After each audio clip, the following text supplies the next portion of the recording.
Hey everyone, Stacks here. Welcome back to the channel, guys. Today I'm checking out Revenge of the Cosmic Ghost Rider number 3 by Dennis Hallum. Artist is Scott Hepburn, and your color artist is Antonio Fabella. If you're not caught up on this, I'll make sure I leave a link to the playlist right about here. You can go check out issues 1 and 2 in the series, and I got some other Cosmic Ghost Rider stuff you can go check out as well if you're interested. Finally, before we get started, hey, go hit that subscribe button if you don't mind. Help the channel continue to grow, and let's get into Revenge of the Cosmic Ghost Rider number 3. So if you don't want to go check out the other 2 videos, it's fine if you don't. I don't hate you because of it. But what you need to know going into this is that Cosmic Ghost Rider has been going around and absolutely wrecking this dude's syndicate. This dude goes by the name of Cosmic King, and in retaliation to go after Frank Castle, he went and met with Mephisto, and from Mephisto, he managed to secure Frank Castle's soul. Well, that was back in issue 1. They started fighting in issue 2, and when they did, Cammy, who has met up with the Cosmic Ghost Rider and now is his BFF, is riding around with him. He has the, treating her like a child kind of thing. He's taking her under his wing. Well, she ends up getting sucked into a black hole, and now the fight's just on. Frank and this Cosmic King dude are going at it and just absolutely obliterating everything around them. And that's where we start off with number 3. Number 3 starts actually with a flashback for Frank Castle, where he's sitting there in the park the day that his family got murdered. And he's sitting there taking cover, trying to figure out how he's going to save everybody. And he's got, a bunch of gunmen lined up, gunning them down, and he remembers very specifically his daughter screaming, and he can't remember what she was screaming, but he'll never forget the moment and what it sounded like when she stopped. And he says that it sounded like the dead, hollow silence, like the vacuum of space. And he sits there and watches as Cammy gets sucked into this black hole, and the Cosmic King just laughs as she goes in. And the Cosmic King kind of reveals his final form and then just sits there and taunts Frank Castle like, oh, I made the Cosmic Ghost Rider mad. What's he gonna do about it? I mean, he's seriously sitting there taunting him, and Frank Castle tells him, look, you're gonna burn. And his reply to that is, you promise? And with that, he lunges at Frank in this giant form with teeth everywhere and just crazy tentacle arms. And he just is lacing into him, talking about you destroying my little empire bit by bit because it feels good. That's why you did it. You ever think that I built it for that exact same reason? And as they're fighting, they're falling down to this planet with such force that when they finally hit, it's like a cataclysmic event. It just blows up everything, and millions of people are just dusted and blown away. From there, we jump back, and this is a flashback following Frank's death on Earth in the Thanos Wins storyline. Frank pulls himself up after this fall and stands there before Mephisto. And once Mephisto enters any story, you know where this is going. But Frank, on his dying thoughts, was what I wouldn't give to get another shot at that big purple dude. And, well, Mephisto's offering him just that. He's like, look, I'm just making sure. What did you mean by you would give anything? And he says, oh yeah, I meant anything. He said, well, if that's the case, look, you can go and get revenge, or you can live here in unimaginable pain because of all your sins. Unless, of course, you want to play your one single chip that you have left.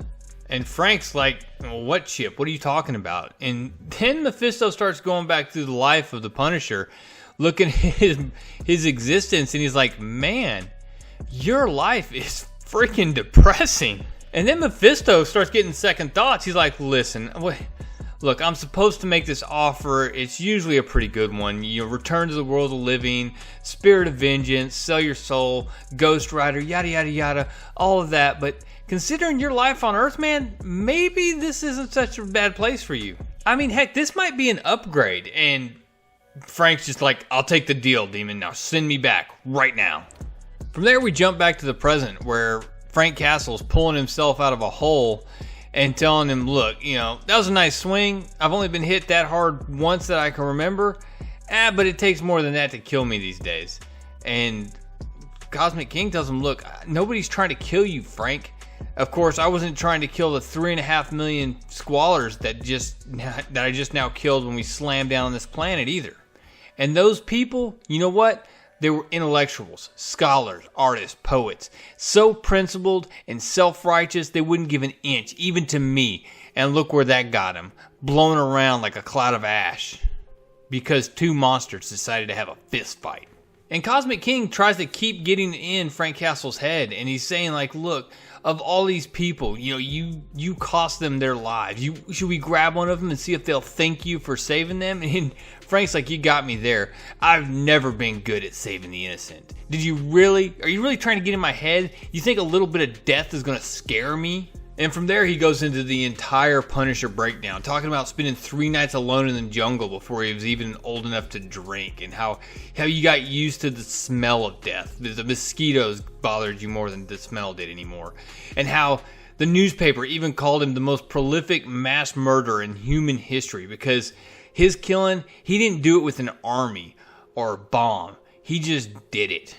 He talks about how he watched the world fall from the front lines, how he sat there and watched Earth's mightiest heroes ripped in half and destroyed, and how he sat there and lived 10 lifetimes riding around the remains of the planet before Galactus showed up and gave him that one more shot.